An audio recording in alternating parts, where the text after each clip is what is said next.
Muy buenos días. Se abre la audiencia a vista pública en el expediente número 5405 del presente año, formado por apelación directa de sentencia en el amparo promovido por Mauricio Chivichón López, representante común contra la Sala de la Corte de Apelaciones del Ramo Penal de Procesos de Mayor Riesgo y de Extinción de Dominio, constituida en Tribunal de Amparo. La señora Secretaria General Adjunta de la Corte dará lectura a la parte conducente de las consideraciones, la parte resolutiva del fallo apelado y efectuará las advertencias reglamentarias para la presente audiencia. Queda en uso de la palabra la abogada secretaria. Es acto reclamado en el presente amparo el auto de fecha 7 de abril del 2015, emitido por la Sala de la Corte de Apelaciones del Ramo Penal de Procesos de Mayor Riesgo y de Extinción de Dominio, que declaró sin lugar el recurso de apelación promovido por los postulantes contra la resolución de 29 de enero de 2015, dictada por el Juzgado Primero de Primera Instancia Penal, Narcoactividad y Delitos contra el Ambiente por Procesos de Mayor Riesgo, Grupo B del Departamento de Guatemala, que declaró sin lugar el incidente de cuestión de competencia por declinatoria promovido por el abogado defensor de los procesados dentro del proceso penal que se instruye en su contra por la comisión de los delitos de asociación ilícita, lavado de dinero u otros activos y fraude. La Corte Suprema de Justicia, Cámara de Amparo y Antejuicio, en su sentencia de fecha 29 de septiembre del 2016, consideró: de conformidad con lo regulado en el artículo 404 del Código Procesal Penal, la resolución que declaró sin lugar el incidente de cuestión de competencia por declinatoria interpuesto por la defensa de los procesados tiene naturaleza de apelable, y en cuanto a la decisión de la Sala en el sentido de confirmar la resolución de primer grado, se fundamenta en el artículo 409 del cuerpo legal en mención, que le faculta al Tribunal ADCEM el conocimiento del proceso y le permite confirmar lo resuelto por el Tribunal de primer grado. A criterio de esta Cámara, lo actuado por la autoridad impugnada se encuentra conforme a las facultades que la ley le otorga a los órganos jurisdiccionales, pues al considerar sobre la improcedencia del recurso de alzada, indicó que el Juzgado Primero de Primera Instancia Penal, Narcoactividad y Delitos contra el Ambiente por Mayor Riesgo, Grupo B del Departamento de Guatemala, sí tiene competencia para conocer de la demanda penal instaurada contra Mauricio Chivichón López, Carlos Joel Mendoza Pérez, Sergio Estuardo Cruz Cortés y demás procesados,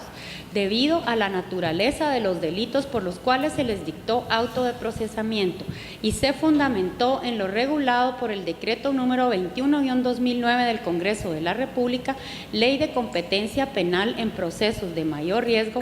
que estipula en forma clara y precisa la competencia y los delitos que conoce el Tribunal de Primera Instancia relacionado. Aunado a todo lo anterior, la resolución emitida por la Sala denunciada sí se encuentra debidamente fundamentada conforme lo dispuesto por el artículo 11 bis del Código Procesal Penal, y se desprende que los amparistas pretenden que esta Cámara revise la resolución emitida por la Sala, la que, como se ha indicado, no conculca los derechos de los procesados ni presume violación alguna, pues fue dictada dentro de las atribuciones que le confiere la ley, razón por la que el amparo solicitado deviene improcedente y debe denegarse tal como se declarará al hacerse los demás pronunciamientos de ley. Se hace referencia a que el proceso de mérito está en su fase preparatoria y que los acusados tendrán la facultad de continuar ejerciendo su derecho de defensa durante todo el diligenciamiento del proceso penal respectivo. Por lo anterior, del análisis del acto reclamado no se evidencia violación a los derechos constitucionales reclamados por los recurrentes. De conformidad con el artículo 46 de la Ley de Amparo, Exhibición Personal y de Constitucionalidad, la condena en costa será obligatorio cuando se declare improcedente el amparo, así como la imposición de multa al abogado patrocinante, por lo que en el presente caso se debe condenar en costas a los amparistas e imponer la multa al abogado patrocinante de conformidad con el artículo citado. Con base en las anteriores consideraciones, el Tribunal de Primer Grado resolvió: deniega por notoriamente improcedente el amparo planteado por Mauricio Chivichón López, Carlos Joel Mendoza Pérez y Sergio Estuardo Cruz Cortés contra la Sala de la Corte de Apelaciones del Ramo Penal de Procesos de Mayor Riesgo y de Extinción de Dominio. Condena en costas a los interponentes. Impone multa de 1,000 quetzales al abogado patrocinante Mario Federico Hernández Romero, quien deberá hacerla efectiva en la tesorería de la Corte de Constitucionalidad dentro de los 5 días siguientes de estar firme este fallo. En caso de incumplimiento, se cobrará por la vía legal correspondiente. De conformidad con lo que establece el artículo 67 del Acuerdo 1-2013 de la Corte de Constitucionalidad, quien haga uso de la palabra en la presente audiencia deberá dirigirse directamente al tribunal, expresar sus alegaciones en forma oral conforme el objeto de la vista pública previsto en el artículo 61 del referido acuerdo y sin dar lectura a documentos, salvo que para ello se cuente con autorización previa del señor presidente, concretarse al asunto planteado, ser breve, conciso y preciso en su exposición, no proferir expresiones irrespetuosas a las partes o a los miembros del tribunal y para la exposición de alegaciones los intervinientes cuentan con un tiempo no mayor de 15 minutos. Es todo, señor presidente. Muchas gracias, abogada secretaria. Pueden hacer uso de la palabra en la presente audiencia el apelante, solicitante del amparo y de la vista pública, Mauricio Chivichón López, representante común, quien comparece con el auxilio del abogado Mario Federico Hernández Romero, quien queda en el uso de la palabra. Gracias, señor presidente, honorables magistrados. Esta representación ha reclamado la tutela judicial efectiva a través de la presente acción constitucional de amparo, toda vez de que estima que la autoridad recurrida y en contra de quien se reclama el presente amparo considera de que, si bien es cierto, se encuentra investido como para poder emitir resoluciones en cuanto a lo que es el conocimiento de los conflictos de competencia, también lo es de que para que este acto sea válido debe de reunir o encontrarse revestida de las formalidades que impone nuestro ordenamiento adjetivo penal, circunstancia que en el presente caso no concurre. De esa cuenta, con su venia, quiero que me permita consultar unos números de expedientes, así como unas fechas para lo que es la exposición de la presente argumentación. Al lugar puede hacerlo, abogado. Gracias. Sí, para ponerlos dentro del, lo que es dentro del contexto de la presente acción constitucional de amparo, quiero citar, en primer lugar, de que dentro de los amparos, dentro de los procesos que se iniciaron en el presente reclamo de la acción constitucional de amparo, figura lo que es el señor Adolfo Vivar Marroquín, quien fue electo durante 2 periodos como alcalde municipal de la ciudad de la antigua Guatemala, de los periodos correspondientes del 2008 al 2012 y del 2012 al 2016. ¿Por qué es importante esta mención? Porque a raíz de eso y conociendo de que los alcaldes municipales, por mandato constitucional y también por nuestro ordenamiento ordinario, se consagra lo que es el derecho de antejuicio. De esa cuenta quiero hacer alusión a 2 antejuicios que se plantearon en contra de dicha persona. En primer lugar, la Fiscalía de Delitos Administrativos del Ministerio Público, dentro del expediente número M0012/2011/75093, recibe lo que es la denuncia de los señores Juan Carlos Valle Velázquez y Claudia Rosario Miranda Bielman. De esa cuenta, esta Fiscalía, como era su deber, plantea la solicitud de antejuicio a la Corte Suprema de Justicia.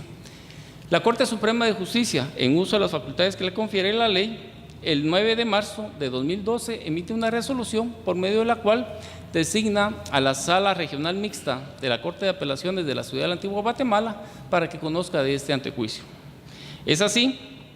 como la Sala Regional Mixta conoce del antejuicio y al momento de resolver emite resolución declarando con lugar las diligencias de antejuicio, y esto lo hace el 20 de junio del año 2012. Esto es en lo que respecta a la Fiscalía de Delitos Administrativos. Lo importante dentro de esto es de que al momento en que declara con lugar las actuaciones que dan lugar a formación a causa en contra del alcalde municipal, ordena dentro de la resolución que se cursen las presentes actuaciones al Juzgado de Primera Instancia Penal, Narcoactividad y Delitos contra el Ambiente del Departamento de Zacatepeques. Es así como se crea lo que es el expediente número 0-1074-2011-746. De esa cuenta, este expediente queda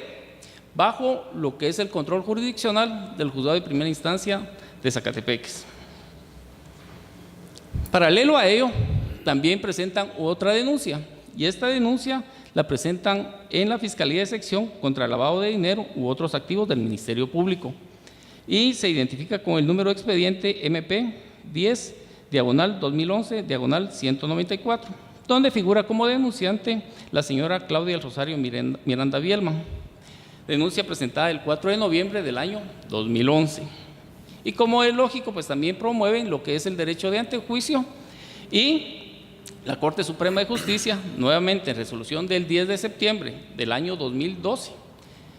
quiero hacer hincapié en lo que es la fecha 10 de septiembre del 2011, admite para su trámite y lo remite nuevamente a la Sala Regional Mixta de la Corte de Apelaciones de la ciudad de la Antigua Guatemala. Y esta sala, con fecha 15 de mayo del año 2013, declara con lugar lo que son las diligencias de antejuicio en contra del señor Adolfo Vivar Marroquín. Sin embargo, dentro de lo que es este proceso que se trabajaba en la Fiscalía de Lavado de Dinero, paralelamente el Ministerio Público viene y solicita a la Cámara Penal de la Corte Suprema de Justicia lo que es la designación para conocer del proceso de lavado de dinero el juzgado de mayor riesgo. Y la Corte Suprema de Justicia, Cámara Penal, al momento de resuelven el 19 de junio del año 2012, donde autoriza el control jurisdiccional al Juzgado de Primera Instancia Penal, Narcoactividad y Delitos contra el Ambiente por procesos de mayor riesgo, Grupo B. De esa cuenta, el juez de mayor riesgo, el expediente que toma el control jurisdiccional de conformidad con la resolución de la propia Sala de Apelaciones, porque así lo ordena en su resolución, es de la Fiscalía de Lavado de Dinero. Y como consecuencia, la Sala comete un grave error. ¿Cuál es ese error?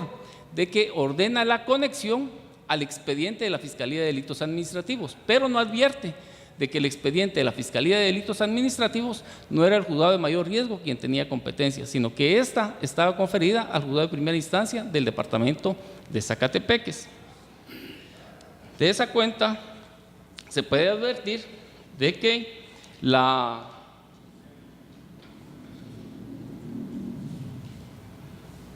autoridad, en este caso, la autoridad recurrida, comete graves violaciones al debido proceso. ¿Por qué razón? Porque resulta de que en base a lo que se refería la declaración de las diligencias de antejuicio que había planteado la Fiscalía de Delitos Administrativos y que se había designado al juzgado de primera instancia, el Ministerio Público, con la cédula de notificación que recibe donde declaran con lugar las diligencias de antejuicio, va con el juzgado de mayor riesgo y le dice: mire, ya declararon con lugar las diligencias de antejuicio, por lo tanto necesitamos que se libren las órdenes de captura correspondientes. Es así como se procede a emitir las órdenes de captura en contra del señor Adolfo Vivar Marroquín. Sin embargo, dentro de lo que era la competencia que le había sido designada por la Cámara Penal de la Corte Suprema de Justicia al juzgado de mayor riesgo, no tenía competencia para conocer del expediente de la Fiscalía de Delitos Administrativos, sino que era única y exclusivamente para la Fiscalía de Lavado de Dinero. Sin embargo, es de advertir que el 12 de septiembre del año 2012 solicitan las capturas, las emiten. Sin embargo, el control de esa denuncia que estaba en el juzgado de primera instancia de mayor riesgo es hasta el 10 de septiembre del año 2012 que plantean la solicitud de antejuicio ante la Corte Suprema de Justicia. Es decir, se anticipan a lo que es el planteamiento de las diligencias de investigación y medidas de coerción para el 12 de diciembre del 2012. Es decir, que dentro de lo que era el expediente de la Fiscalía de Lavado de Dinero u otros activos, ese antejuicio todavía no había sido declarado con lugar, porque este es declarado con lugar hasta el 15 de mayo del año 2013, fecha en la cual, pues lógicamente ya estaban una serie de órdenes de captura y también una serie de actos de investigación que habían sido ordenados y diligenciados por un juez incompetente, en razón de que la Cámara de Amparos, perdón, la Cámara Penal no le había sido asignada la competencia para conocer de lo que se refería la denuncia que se tramitaba en la Fiscalía de Delitos Administrativos.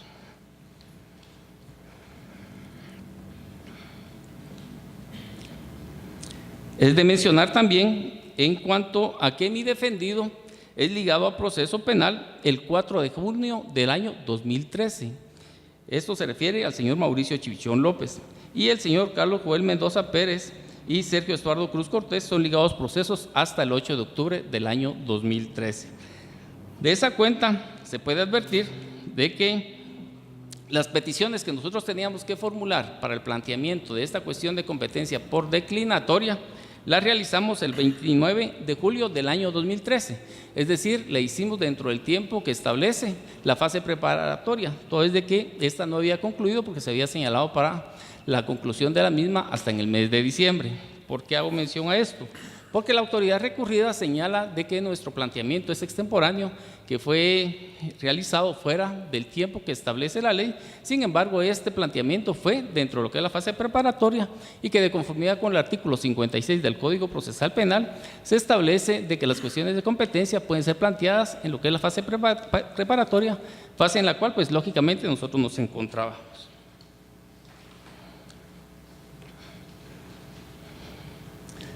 Como consecuencia, se puede advertir de que el control jurisdiccional sobre el cual se le había otorgado la facultad de conocer al juzgado de mayor riesgo, Grupo B, correspondía únicamente a la denuncia planteada ante la Fiscalía de Lavado de Dinero y no ante la Fiscalía de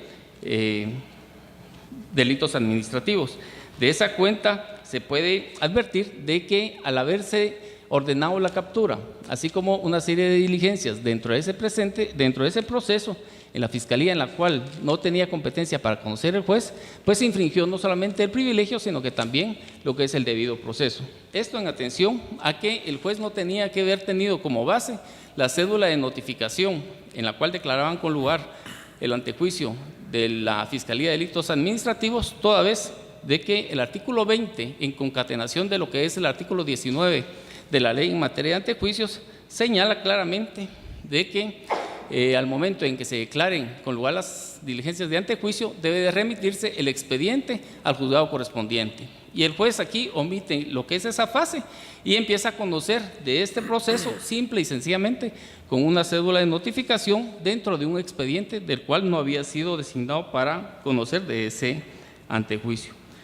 Por otro lado, es importante resaltar de que el artículo 40 del Código Procesal Penal es claro al establecer que la competencia penal es improrrogable.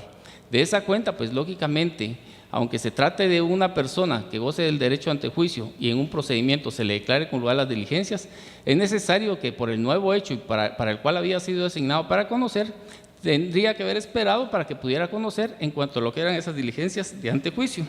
porque de lo contrario, pues estaría vulnerando lo que es ese artículo 40 del Código Procesal Penal y por ende lo que es el debido proceso establecido en el artículo 12 de la Constitución Política de la República de Guatemala.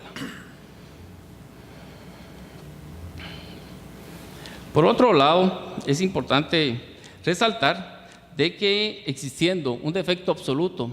en cuanto a lo que es el procedimiento iniciado por el juez, al no haberse respetado lo que eran las formas del debido proceso, específicamente en cuanto a lo contenido en la ley en materia de antejuicio y para lo que también para el efecto establece el artículo 296 del Código Procesal Penal en cuanto a esperar de que se pudiera tener con lugar las diligencias de antejuicio, pues lógicamente no tenía competencia para conocer de ese expediente. Por otro lado, es importante resaltar de que el pronunciamiento que emitió la Sala de Apelaciones de Mayor Riesgo al momento de resolver la apelación que se planteó en contra del auto por el medio del cual se declaraba sin lugar el incidente de una cuestión de competencia por declinatoria,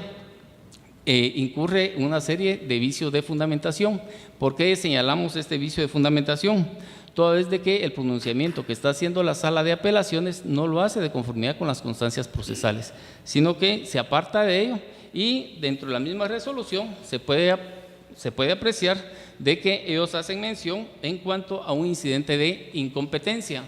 circunstancia que esta, de conformidad con nuestro ordenamiento, no se encuentra regulada en nuestro ordenamiento, toda vez de que la incompetencia que contempla el artículo 292 del Código Procesal Penal se refiere a una excepción, y aquí pues confunde lo que son los términos en cuanto a lo que es la incompetencia propiamente con lo que es una cuestión de competencia por declinatoria, que es el objeto del presente proceso.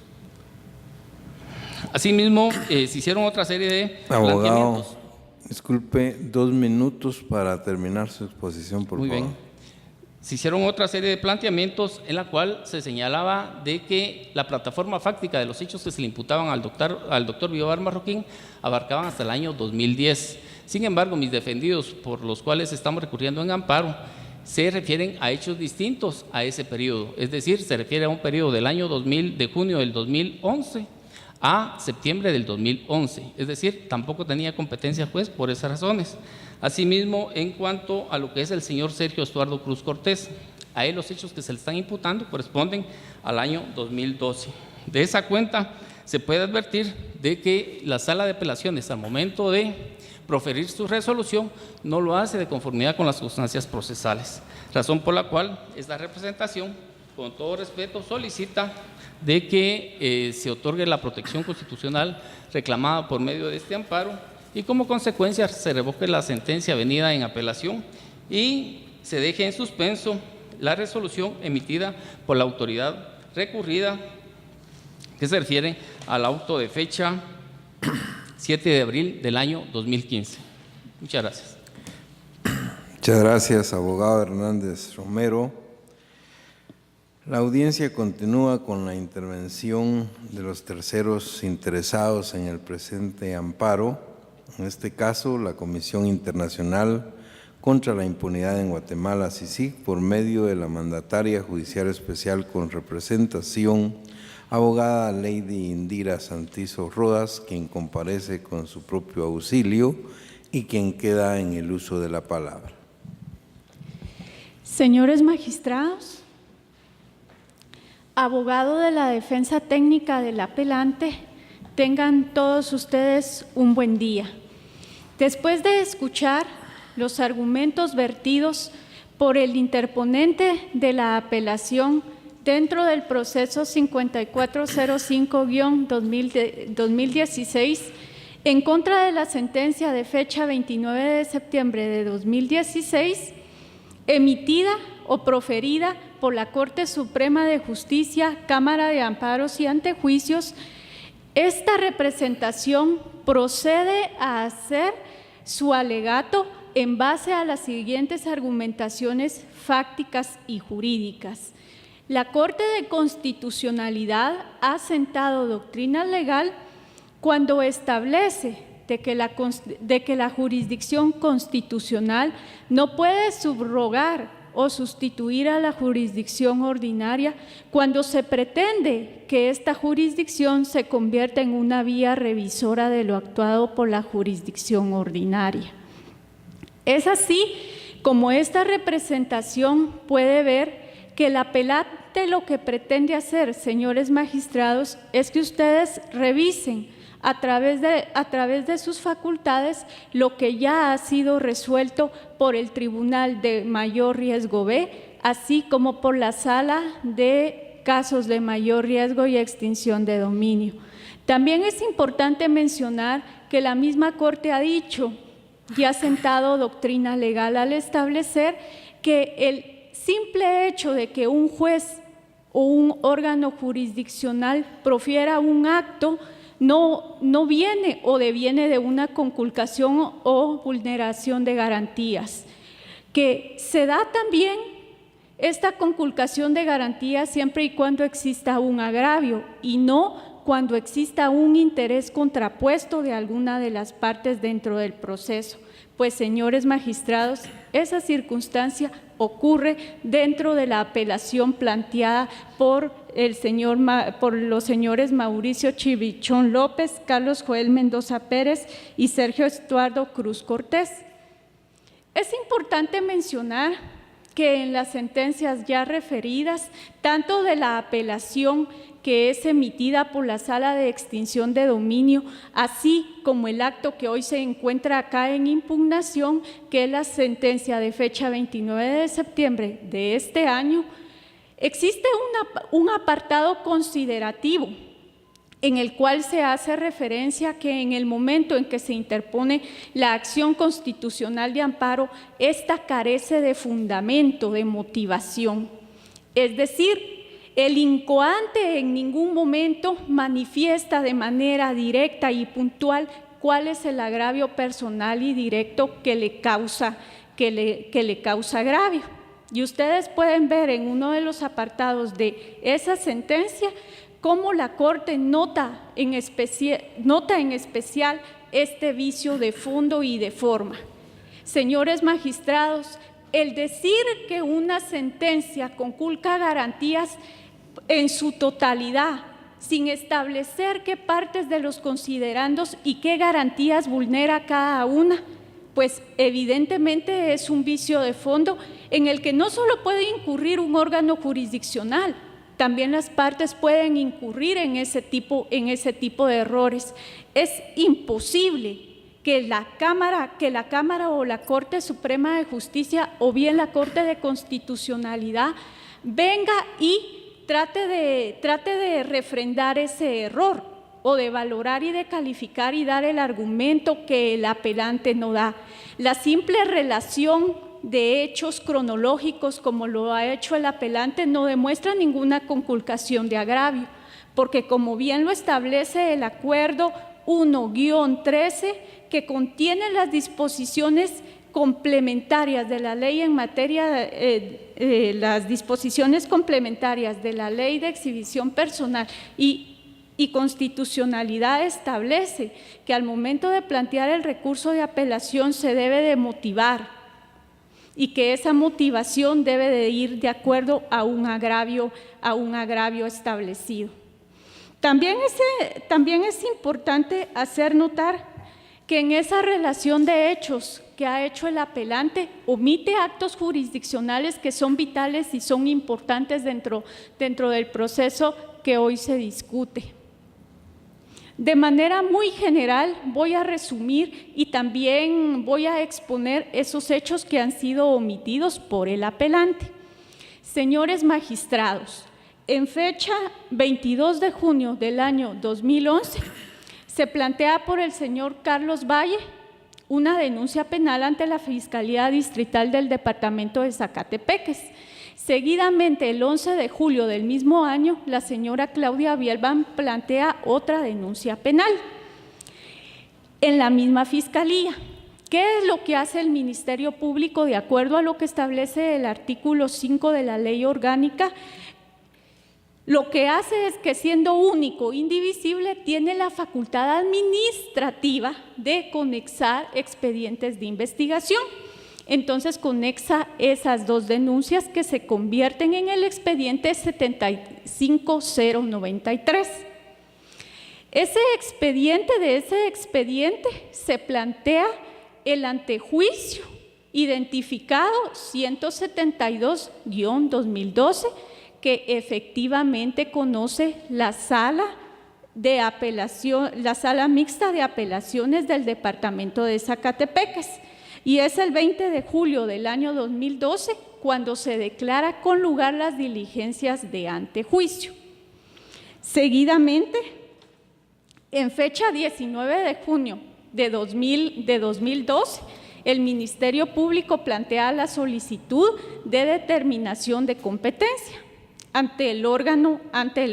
correspondiente. Y simultáneamente se presenta el 4 de noviembre la denuncia de la señora Claudia Bielban, que es conocida en la Fiscalía de Lavado de Dinero. ¿Y por qué es importante toda esta cronología? Porque para el 12 de septiembre de 2012 cuando el juez de mayor riesgo B ya tenía la determinación de la competencia, porque esta fue declarada, como les dije anteriormente, en fecha 19 de junio del 2012, el Ministerio Público le solicita al juez de mayor riesgo, y eso consta en el proceso, de que judicialmente se dé la conexión. El señor juez analiza los siguientes elementos: se trataba de las mismas personas, por los mismos hechos, en el mismo periodo y en el mismo lugar. Entonces, basándose en eso, en ese asidero jurídico que establece el artículo 55 de la norma sustantiva penal, el juzgador conexa esos expedientes de investigación. Acá también existe una confusión del apelante en cuanto a figuras jurídicas, al tema del antejuicio y al de la carpeta judicial propia y al del expediente de investigación. ¿Y por qué hago esta referencia? El antejuicio, señores magistrados, y ustedes siendo conocedores del derecho saben que el único que tenía derecho a antejuicio era Adolfo Vivar Marroquín, que en aquel entonces era alcalde, y tenía su antejuicio un número distinto al expediente de investigación, en la cual se encontraban 40 personas más que estaban siendo investigadas. Lo que es importante mencionar es que dentro de esas personas que estaban siendo investigadas, pues se encontraban las personas que hoy son apelantes dentro de este recurso. Y esa investigación, en términos muy generales, trataba de una estructura criminal que se dedicaba a actos de corrupción en la municipalidad de Antigua Guatemala. Es decir,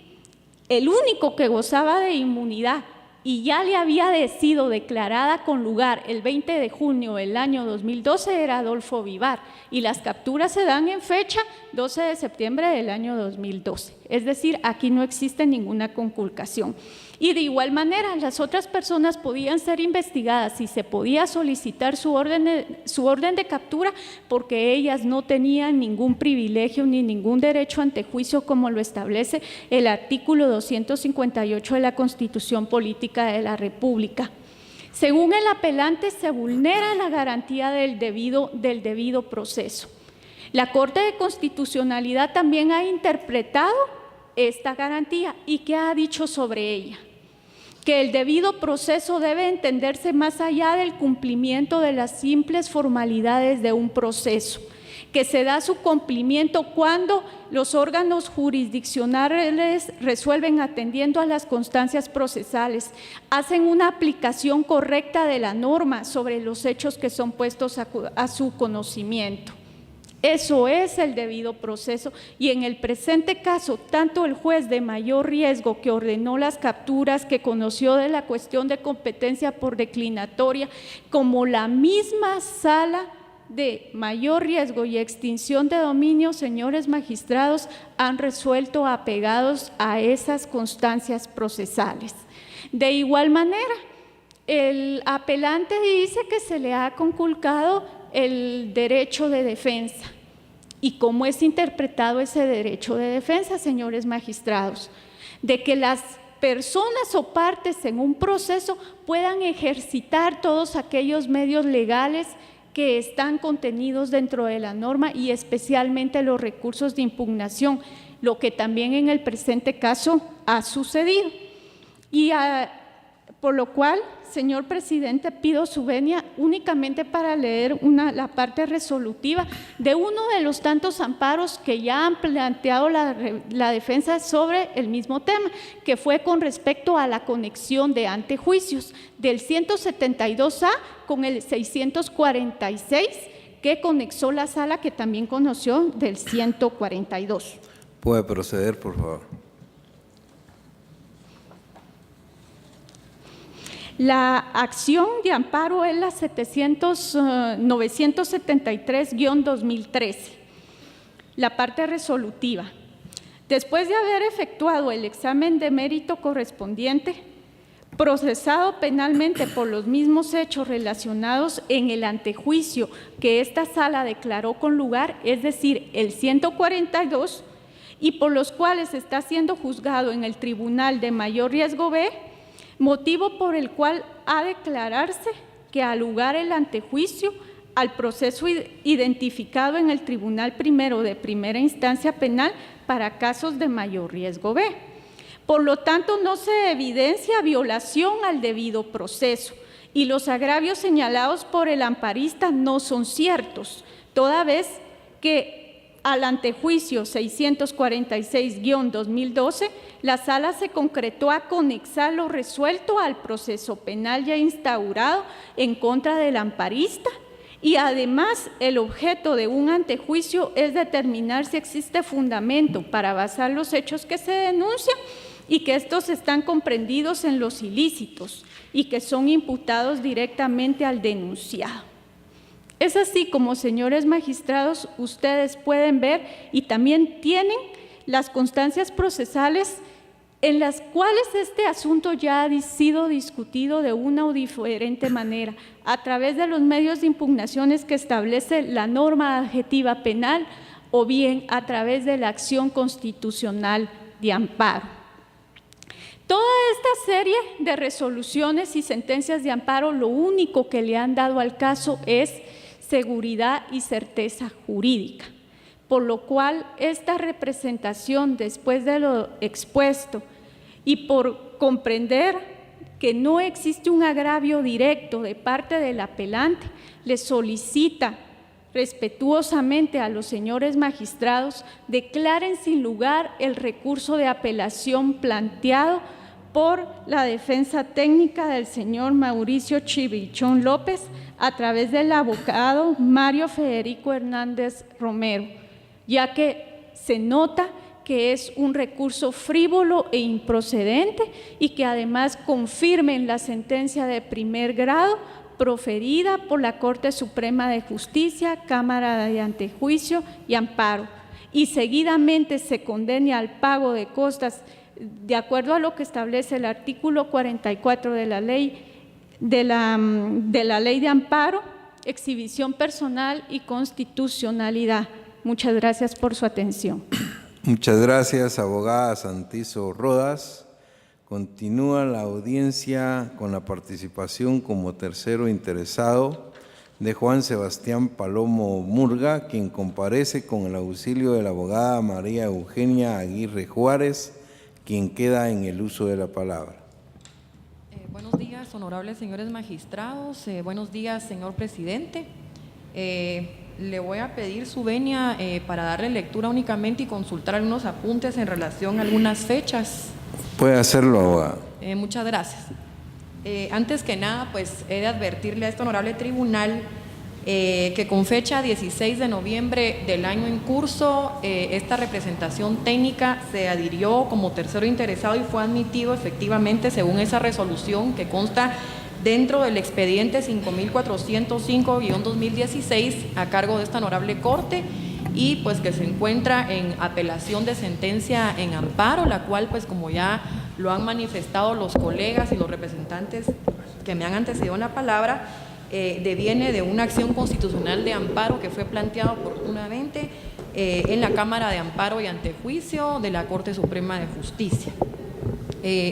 Me llama la atención y realmente quiero ser muy respetuosa en cuanto a lo que voy a referir en este momento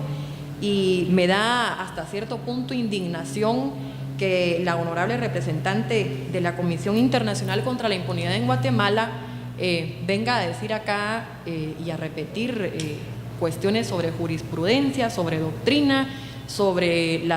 los fallos que esta honorable Corte ha emitido, las cuales yo como abogada litigante respeto y realmente es algo que atesoro como parte del conocimiento que como abogada tengo y como la práctica tribunalicia que como abogados ejercemos. Y esto lo digo porque lamentablemente una de las razones por las cuales me vi en la necesidad de poderme apersonar y de estar hoy en día en este proceso de amparo como tercera interesada es de la misma investigación y de la misma situación en la que hoy mi defendido se encuentra, ¿verdad? Que ha sido ligado a proceso sin ser funcionario público por delitos de funcionario público como lo son fraude y concusión y lleva casi ya 10 meses detenido de una manera que para mi parecer es una manera ilegal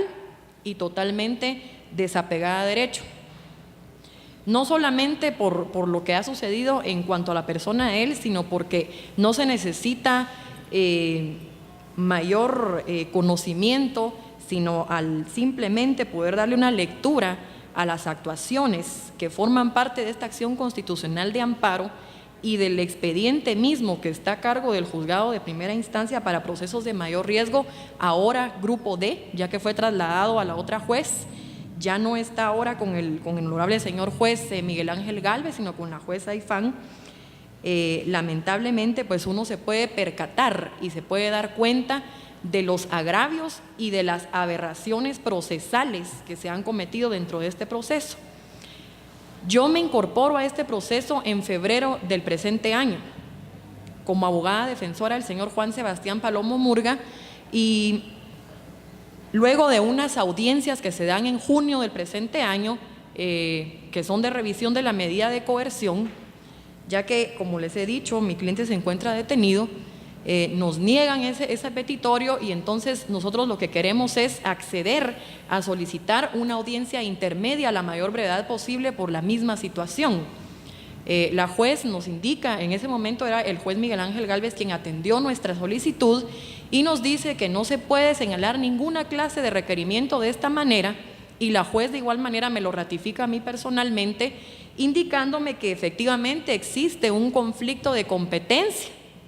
y el cual pues obviamente se refería a esta situación que el día de hoy nos ocupa. Y con razón, con toda razón, la honorable señora juez,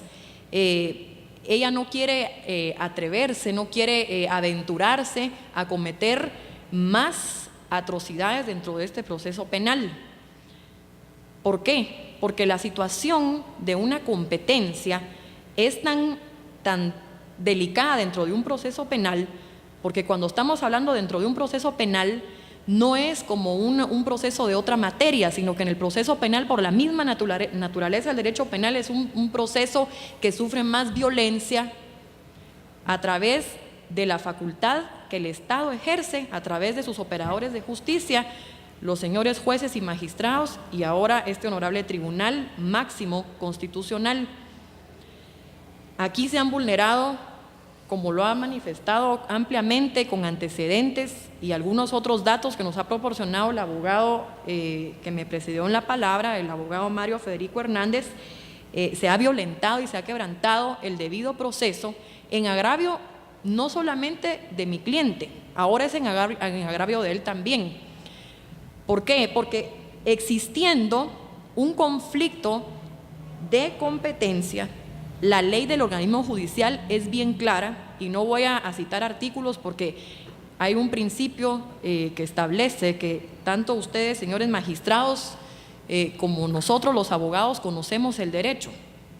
y no hay necesidad de traerlo a colación, sino más bien referirme a que la ley del organismo judicial es claro. Cuando nos establece un conflicto de jurisdicción, debe de haber una suspensión, una suspensión del proceso, una declaratoria de inhibitoria para evitar que los actos del juez sean nulos si continúan dándose en ese mismo sentido. Y en el presente caso, lo correcto debió de haber sido de parte del honorable señor juez, que tenía a cargo en ese momento el control judicial de la investigación, haberse inhibido de seguir conociendo las actuaciones en tanto el proceso no se resolviera en definitiva, porque eso lo establece la ley, no lo establece un simple papel, lo establece un ordenamiento jurídico preestablecido, como lo establece el artículo 12 de la Constitución Política de la República de Guatemala. Y es una situación que, al no observarse, obviamente acarrea agravios al derecho de defensa, al debido proceso,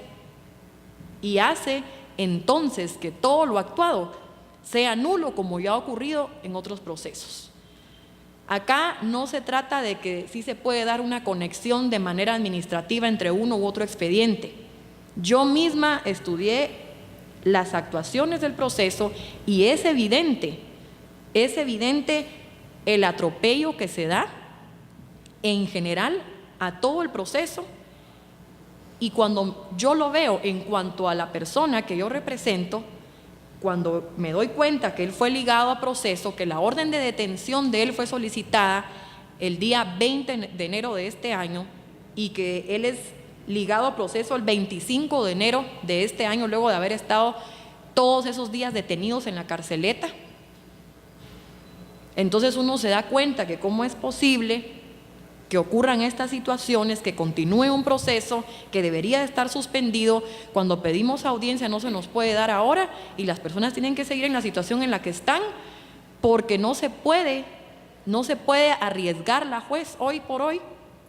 a emitir ninguna resolución de fondo ni de forma que afecte el presente proceso, porque no vaya a ser que se declare la nulidad de todo lo actuado. Y entonces, ¿qué va a pasar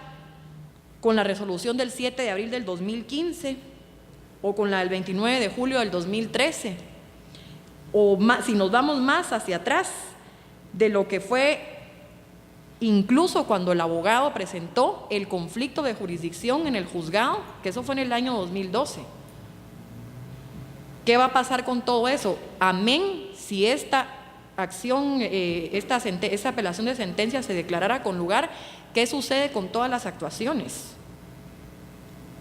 Yo considero que estas situaciones no pueden tener lugar dentro de los procesos o dentro de la jurisdicción ordinaria, y no es pedir que este honorable tribunal revise las actuaciones, sino que más bien se emitan y se obligue a los órganos jurisdiccionales ordinarios a que respeten el debido proceso y a que respeten la ley, porque si nosotros como abogados y nuestros clientes lo hacemos y lo tenemos que hacer y tenemos que esperar, así como se nos ha indicado ahora que hay que esperar y que hay que hacer las peticiones de conformidad con la ley, y que no importa si usted tiene 10 años de estar o 10 meses o 10 años o 4 años como el señor Vivar, de estar detenido cumpliendo una condena anticipada, como sucede en muchos casos. Eso es lamentable en nuestro sistema de justicia. Yo me quedé impresionada cuando le di lectura a estas actuaciones, y por esa razón yo decidí apersonarme a este proceso. Y como parte de mi alegato, pues yo creo que ya fue bien amplio el abogado que me antecedió en la palabra en dar datos que complementan mi intervención,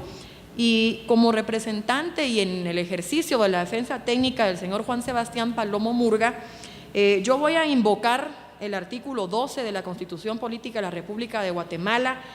el artículo 8 de la Convención Americana sobre Derechos Humanos y el artículo 4.2 de la Convención de Palermo, que tanto utiliza la Comisión Internacional contra la Impunidad en Guatemala, en donde está bien claro el tema no solo de respetar el debido proceso, el derecho de defensa, sino también la competencia y la jurisdicción de los órganos jurisdiccionales tal y como está establecida en la ley, y de respetar el ordenamiento jurídico de los estados. En ese sentido, solicito que se declare con lugar el presente recurso de apelación planteado, y esta honorable Corte de Constitucionalidad, al emitir la sentencia que en derecho corresponde,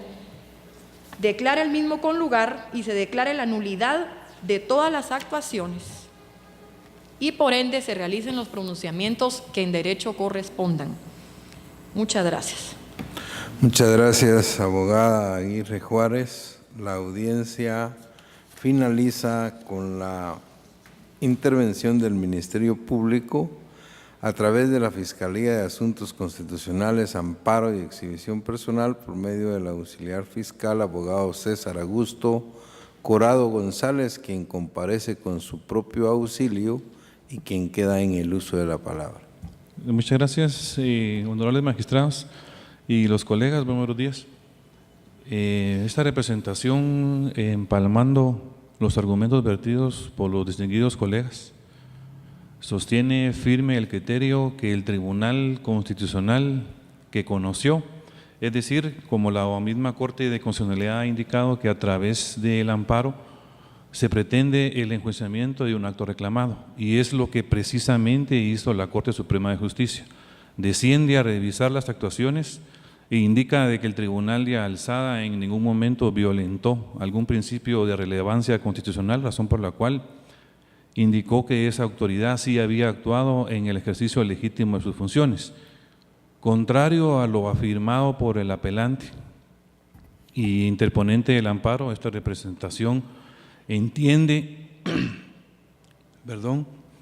que el quid iuris radica en la inconformidad por parte del apelante, que la misma autoridad le declaró o le rechazó sin lugar un recurso de apelación. Es decir, al momento de realizar el análisis correspondiente, objeto de estudio, la Fiscalía de Asuntos Constitucionales concluye y determina de que no existe ningún agravio que puede ser reparado a través de la palestra constitucional. Es decir,